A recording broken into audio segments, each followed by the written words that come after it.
Belo Monte, um empreendimento de mais de 30 bilhões de reais que divide opiniões.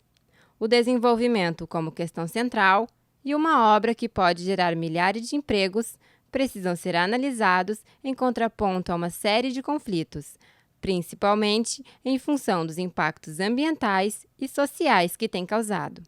Acho que o problema é que para conseguir construir ela, tu tem que destruir muita coisa natural e apesar de ter bastante benefício, tem bastante gente que é a favor do meio ambiente e tal, que é meio contra isso.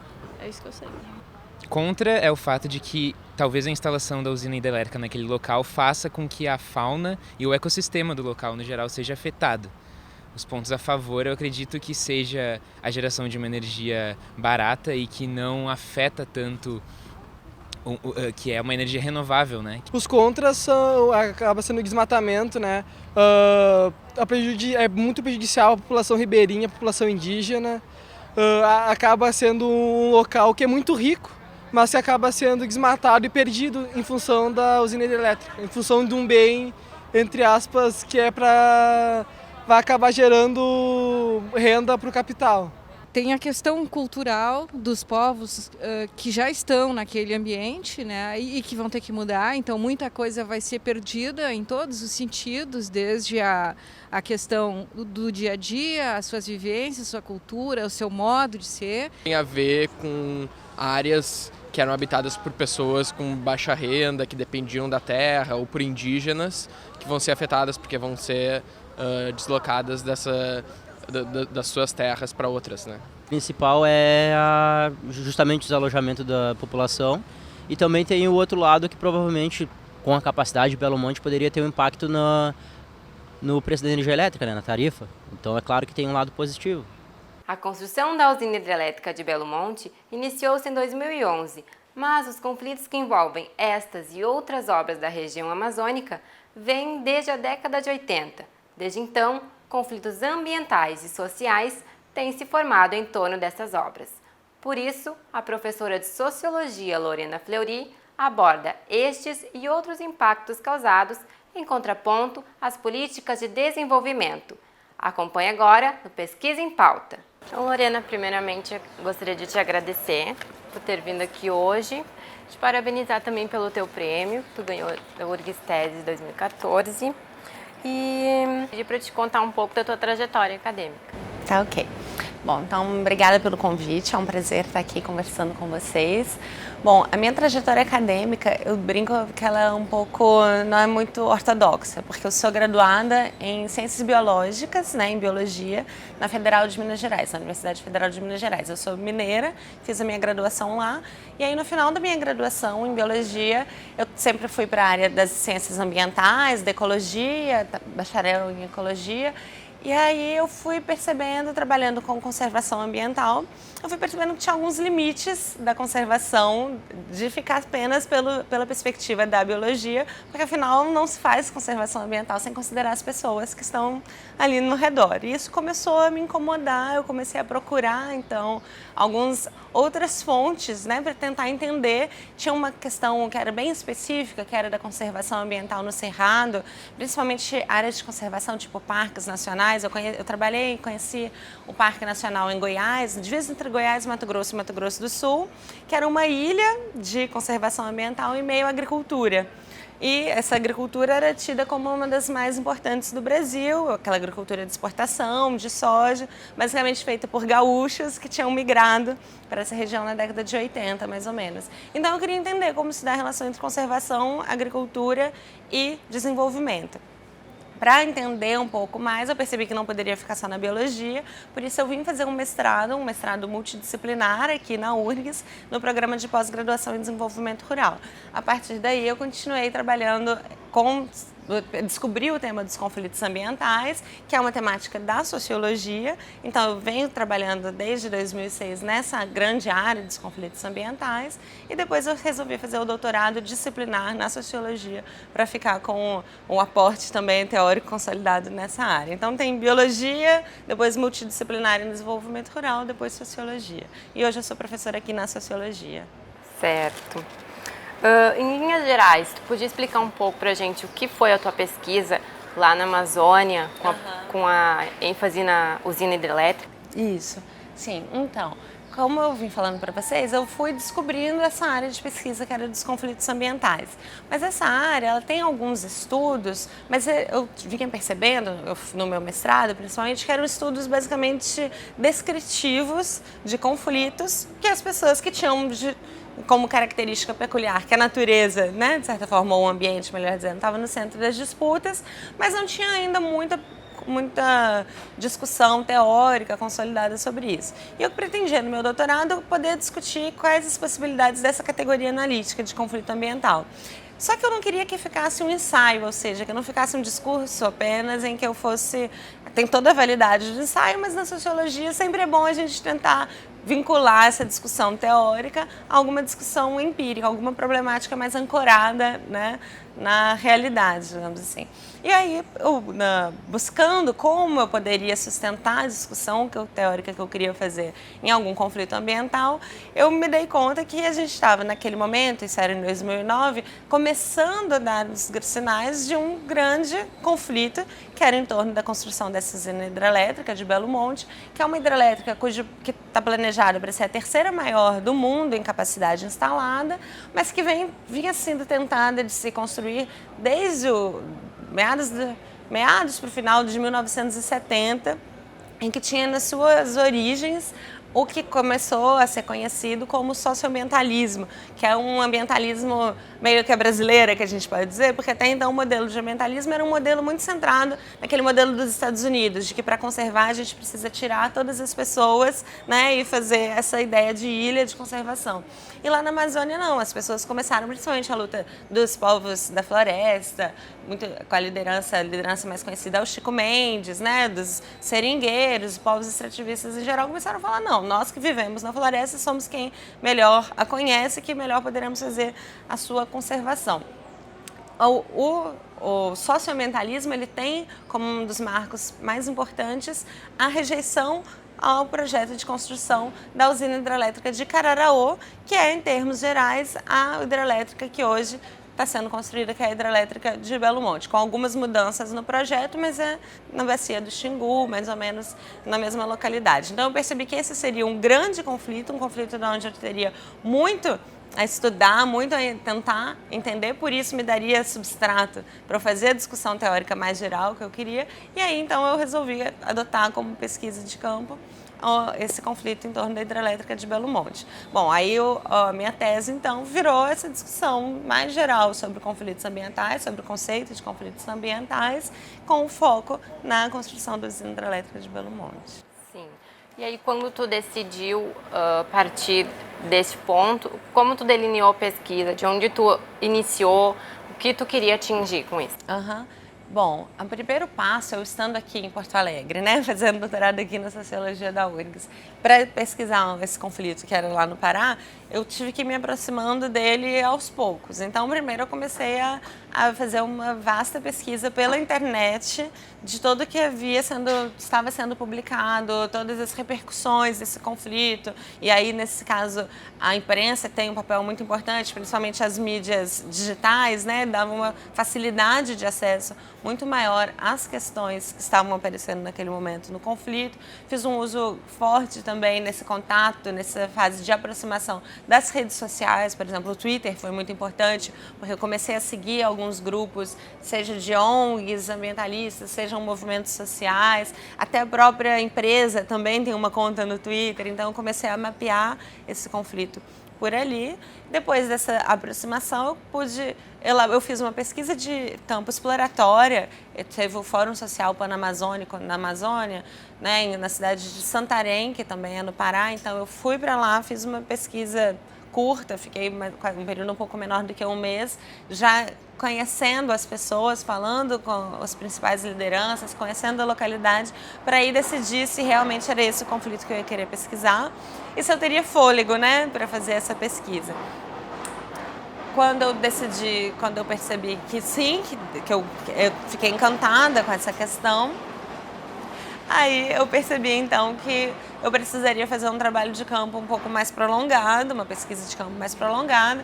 Então, no ano seguinte, eu passei todo o primeiro semestre fazendo a pesquisa de campo do meu doutorado, que era basicamente em Belém, uma menor parte, a maior parte na cidade de Altamira e nas localidades da Volta Grande do Xingu, que são as localidades ribeirinhas ali, e também em Santarém e também em Brasília, né, onde estão as instâncias de decisão, os órgãos de governo que estavam influenciando diretamente esse processo. Tu indo à Amazônia, né, fazendo esse trabalho de campo, o que tu via quando chegou lá? Os povos ali, eles entendiam o que estava acontecendo ou não? Eles simplesmente eram surpreendidos por aquilo? O que tu viu quando chegou lá? Tá, então, tem uma diferença grande entre as localidades urbanas e as localidades rurais. Por exemplo, se a gente pensar Altamira, que é a cidade polo, esse empreendimento ele tem consequências diretas, efeitos diretos em 10 municípios. Então, é uma área, uma extensão muito longa. Mas a principal cidade ali, a cidade mais atingida pelas consequências, pelos efeitos desse projeto é a cidade de Altamira. A cidade de Altamira é uma cidade muito grande, ela tinha já na época 100 mil habitantes e essa população praticamente dobrou com o início das obras. Então, lá em Altamira, a gente tem uma heterogeneidade muito grande. Tem alguns grupos que são bastante favoráveis à construção da hidrelétrica, porque com ela, e aí já adiantando aquela segunda pergunta que você me fez, basicamente as pessoas que se interessam pela hidrelétrica são pessoas que estão pensando que vai trazer asfalto, né? Vai asfaltar a estrada, vai trazer infraestrutura, basicamente uma questão de infraestrutura urbana que vem junto como uma necessidade mesmo para a construção da obra. Então, na cidade de Altamira, todo mundo sabia o que estava acontecendo e algumas pessoas se posicionavam favoravelmente, outras contrárias. Nas localidades ribeirinhas, né, e ali eu estou falando tanto de terras indígenas quanto povos não aldeados, ou seja, povos que são indígenas, mas que não estão em núcleos, né, que a gente chama de aldeias. E muitos camponeses, agricultores familiares, extrativistas, então tem o que a gente chama de sociodiversidade muito grande, tipos sociais muito diferentes, morando nas margens do rio Xingu. Ali também a gente tinha uma heterogeneidade, tinha algumas comunidades que estavam sendo informadas do processo, outras que não faziam ideia da dimensão, da escala da hidrelétrica e sempre, mesmo naquelas que estavam informadas, tinham muitas dúvidas sobre se aquela região seria ou não atingida, quais seriam as consequências, se a água do rio vai subir ou se a água do rio vai baixar. Uma série de incertezas permeiam a construção desse tipo de projeto, em muitos casos porque às vezes nem mesmo o próprio empreendedor tem clareza sobre quais vão ser os próximos passos. Então essa comunicação com a comunidade local, ela é muito prejudicada e isso gera muita angústia, gera muito sofrimento mesmo para as pessoas que estão sendo, né, diretamente atingidas, mas que não conseguem, não tem como ter os meios de ter a dimensão daquilo ali para poderem planejar suas vidas, saberem quais decisões, quais atitudes elas vão tomar a partir dali. Quais eram os pontos a favor, quais são os pontos contras dessa construção? Tá. Então, pontos a favor, eles são basicamente, no nível local, são esses que eu já mencionei de infraestrutura urbana. Então, grupos empresariais que pensam, bom, então se com a chegada da hidrelétrica a gente vai precisar, o governo federal vai precisar asfaltar, por exemplo, a Transamazônica tinha sido um outro grande projeto criado ali no tempo da ditadura militar, que passa por Altamira e aquela região, mas que nunca tinha sido asfaltada. Então, um ponto positivo para algumas pessoas da hidrelétrica é o asfaltamento da Transamazônica e a construção de outras infraestruturas locais. Mas a maior parte dos pontos favoráveis a essa hidrelétrica, a hidrelétrica de Belo Monte vai ser importante para aumentar a produção de energia elétrica, para aumentar a nossa matriz energética, para ampliar porque tem o sistema energético brasileiro, ele é muito dependente de hidrelétricas, então ele depende de uma sazonalidade do sistema hídrico. Sim. Ou seja, né, tem épocas que fica seco, tem épocas que fica cheio. E essa sazonalidade ela é diferente ao sul do Brasil e ao norte do país. O governo brasileiro sempre teve muita dificuldade de construir hidrelétricas na Amazônia.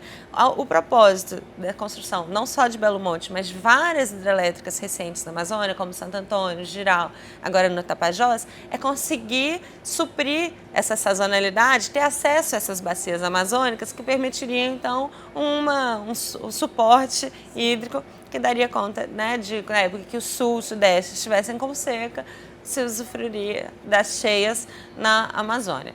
Essas são as perspectivas que são apontadas como favoráveis ao projeto. Agora, tem muitas consequências, muitos pontos negativos de serem discutidos. Primeiro, é essa discussão, que é a premissa, se a gente precisa continuar aumentando a nossa oferta de energia, porque uma boa parte do consumo dessa energia elétrica, ela não é uma energia elétrica que vai estar direcionada para não faltar luz nas nossas casas, ou para que a gente possa, igual muitas vezes as pessoas dizem, para ligar o seu computador. Não é isso, a maior parte dessa energia, ela é utilizada, por exemplo, por indústrias, né, minerometalúrgicas, que são muito consumidoras de energia e que basicamente vão extrair minerais para exportar para a China, né? Falando de uma forma rápida. Então, a gente tem necessidade desse tipo de oferta, é estrategicamente interessante a gente ampliar a devastação da Amazônia, por exemplo, de vários ecossistemas, para ficar exportando minério. Essa é uma questão que geralmente não é colocada e que precisa ser feita para que a gente possa fazer um diálogo mais correto, né, mais equilibrado entre pontos positivos e negativos.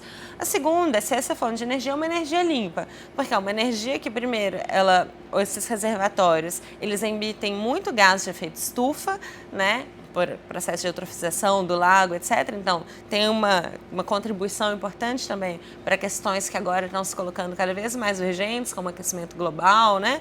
Entre outras. Elas geram um desmatamento muito grande, então aquela região ali, que era uma região que a gente poderia dizer que ainda era relativamente pouco desmatada, com a construção da hidrelétrica de Belo Monte e das outras hidrelétricas também na Amazônia, o aumento do desmatamento ele é visível, os satélites têm acompanhado isso e, além disso, a questão de como as consequências que ela tem na alteração do modo de vida das populações locais, né, que são esses agricultores familiares, ribeirinhos, camponeses, indígenas, extrativistas, que perdem, com toda essa reviravolta de uma obra que ela é faraônica, assim, o canal de escoamento do rio, ele é maior do que o canal do Panamá, para ter uma certa escala, né, da grandiosidade da obra, afeta completamente a vida dessas pessoas que são deixadas sem opção. Então, tudo isso conta como pontos negativos. Certo. E aí, de acordo com o que estava na tua tese, o que a palavra desenvolvimento significa para aqueles povos e desenvolvimento para os membros do governo, para as empresas que estão lá fazendo aquele trabalho. Uhum. Bom, o que na minha tese eu pude perceber é que, assim, geralmente falar em desenvolvimento é inquestionável, né? Ninguém quer ser contra o desenvolvimento, todo mundo quer ser a favor do desenvolvimento. Mas a questão é qualificar esse desenvolvimento. Que tipo de desenvolvimento a gente está falando, né? E aí eu fui investigar o que as pessoas, esses povos locais, né? A comunidade local, o que os membros do governo, o que os demais participantes do conflito estavam falando como desenvolvimento. E o que fica claro é que são significados muito diferentes. Para as comunidades locais, para os povos ribeirinhos, desenvolvimento é associado a uma melhoria das condições de vida, né? Viver bem. E o que é viver bem para eles? É viver com fartura, né? É ter muito alimento, é ter tranquilidade, é não depender de ninguém. Isso para eles é desenvolvimento, é produzir o cacau deles, né? Não ter nenhuma... ter fartura. Se fosse resumir numa palavra, eu diria que é fartura para viver bem. Para o governo, o desenvolvimento está muito mais associado a levar essa urbanização, né? Então, é asfalto, é aumentar o crescimento econômico, aumentar a renda, né? Então, são critérios muito mais econômicos que aparecem e critérios mais distanciados da vida de todo dia, né? Por exemplo, indicadores como o crescimento do PIB. A gente não sente no nosso dia a dia o crescimento do PIB, né? São conceitos mais abstratos. E é isso que, em termos macroestruturais, aparecem como desenvolvimento. E mesmo com a imensa geração de empregos que teve lá, ainda assim fica ruim para os povos que moram lá. O que eles achavam sobre toda essa geração de emprego? Sim. A geração de empregos, quando o próprio governo federal, governo estadual e as empresas privadas que estão participando da construção da hidrelétrica, eles apresentavam esse como um dos elementos para tentar convencer a população de que seria positivo. Bom, a gente vai gerar 20 mil empregos, né? Geralmente as pessoas estão interessadas nisso. Mas a questão é que muitos desses empregos, eles ou demandam um tipo de qualificação que as pessoas lá na localidade não têm ou não tinham, né? Porque quem sabe trabalhar com grandes obras é um perfil muito específico, né? E então são 2 pontos: a qualificação em geral e o tipo de trabalho. Por quê? Os trabalhos que são mais bem remunerados, esses já vêm todos de fora, né? Os consórcios, construtores, eles já têm um know-how, né? Um saber fazer esses empreendimentos e, de modo geral, eles vão migrando de obra em obra e eles trazem a sua equipe mais montada. Os trabalhos menos qualificados também são trabalhos de construção civil. Se a gente está falando de uma população local ali, que é basicamente composta de agricultores, extrativistas, eles não sabem também trabalhar na construção civil. E a gente tem no Brasil um fluxo migratório de trabalhadores de grandes obras, que são trabalhadores que estavam trabalhando, sei lá, na construção da usina hidrelétrica de Santo Antônio e que vão trabalhar na Transamazônica, que vão trabalhar em Belo Monte. Então, de modo geral, já tem essa migração de trabalhadores, já não vão ser aqueles locais que vão ocupar esses cargos. Mas, além disso, tem o ciclo da obra. A obra ela não emprega, durante todo o seu período de construção, que é um período relativamente longo, 20 mil pessoas. Ela começa empregando muito pouco, depois ela dá um salto, chega a 22 mil pessoas, depois vai diminuindo, depois a obra acaba, e aí aqueles cargos também se esgotam, né? Perdem a sua validade, perdem a sua necessidade. Então é basicamente uma mão de obra temporária. Mesmo as pessoas que são locais, que são contratadas na obra, elas daqui a 5, no máximo 10 anos, já vão ter encerrado, né, os seus contratos, e aí ou elas vão ficar sem emprego, em prazo menor, e aquelas pessoas, aqueles trabalhadores que migraram para lá, também vão ficar um tempo na cidade até acharem outra questão, outra obra, outro tipo de emprego onde eles possam se engajar. Então, sim, ela gera empregos, mas são empregos temporários e são empregos com algumas particularidades que não necessariamente atendem às demandas locais. Certo. E para a sociedade, o que a tua pesquisa vai trazer? Olha, a minha pesquisa, primeiro ela traz alguns elementos para a gente entender esse tipo de conflito, né? Porque são vários, Belo Monte ganhou proporções um pouco maiores, mas são vários os tipos de conflitos que seguem mais ou menos esse mesmo padrão Brasil afora, né? Não precisa falar da Amazônia. Aqui no Rio Grande do Sul mesmo, a gente tem a construção do polo naval em Rio Grande, suscita vários conflitos que são em alguma medida equivalentes a esses. Construções de várias hidrelétricas também no Rio Grande do Sul, conflitos com empresas de celulose, enfim, tem toda uma gama grande de conflitos que tem mais ou menos uma dinâmica parecida, e compreender o que está em jogo, né? O que está em pauta nesses conflitos é um primeiro passo para que a gente saiba como lidar com eles, né? O que eles colocam para nós. E uma segunda contribuição que está vinculada a essa é que eu parto do pressuposto de que o conflito ele tem uma função, ele exerce um papel necessário na sociedade, que é de mostrar o que precisa. O que a gente precisa, para falar de uma maneira simples, o que a gente precisa melhorar, né? Qual que é o problema que a gente precisa escutar. A gente tem que prestar atenção nesses conflitos para ouvir as demandas de quem não está sendo contemplado. E nesse caso, as demandas que são colocadas são demandas que colocam em xeque os rumos que a gente quer dar para o país que a gente está construindo, né? Então, aquele tipo de pergunta que eu estava falando, o que é mais importante? A gente permitir a possibilidade de manutenção de um estilo de vida como dos povos extrativistas, como dos indígenas, dos agricultores familiares camponeses, que vivem de uma forma completamente original, né, com o seu ecossistema. Será que é mais importante a gente aprender com eles, considerando que a gente está passando um período de crise climática, né, de uma série de problemas ambientais? Será que é mais importante a gente aprender com eles como lidar de uma forma mais sustentável com o ambiente? Ou será que é mais importante a gente tirá-los dali, extrair do território em que eles vivem mineral, recursos hídricos e exportar isso para melhorar a nossa balança comercial. Essas são questões realmente muito sérias para a gente pensar, né, para a gente se posicionar na sociedade, para que a gente possa ter uma atuação cidadã mesmo nas questões cruciais do nosso país. E aí eu acho que a minha tese vem nesse sentido de tentar ouvir essas demandas, entender o que está sendo colocado em pauta, para que a gente, na hora de clicar ali numa petição online, se eu sou contra ou a favor a uma hidrelétrica, ou na hora de votar, ou em todos os momentos da nossa participação cidadã, a gente ter base para se posicionar de uma forma consciente, né, e coerente sobre o que a gente pretende fazer no nosso país. Seria por aí. E para finalizar a nossa conversa, te pergunto o que simbolizou para ti ganhar esse prêmio? Foi ótimo ganhar esse prêmio. Primeiro porque foi uma tese que deu realmente muito trabalho, né? Assim, foi uma logística de campo muito complicada, de estar longe, eu me envolvi bastante no campo, né? Foi uma experiência muito difícil em termos de pesquisa de campo e depois, teoricamente, transformar todas aquelas experiências e conseguir comunicar isso, realmente exigiu uma dedicação muito grande.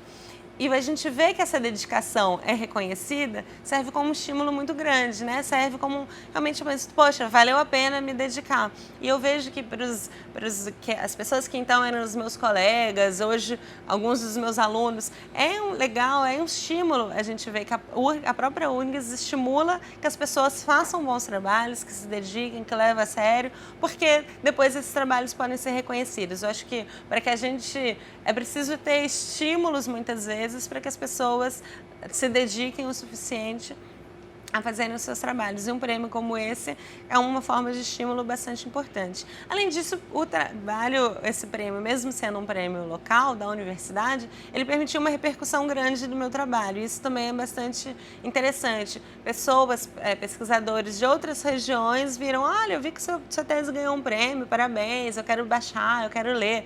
Suscita o interesse de outras pessoas, né? Então, para mim foi muito positivo, porque dá aquela impressão de que a minha tese não vai, depois que eu concluir, ela não vai ficar só na biblioteca. Ela está na biblioteca, que é fundamental, mas ela também está circulando mais pessoas estão tendo acesso fora da universidade, também estão tendo acesso, podendo conhecê-las e debater comigo.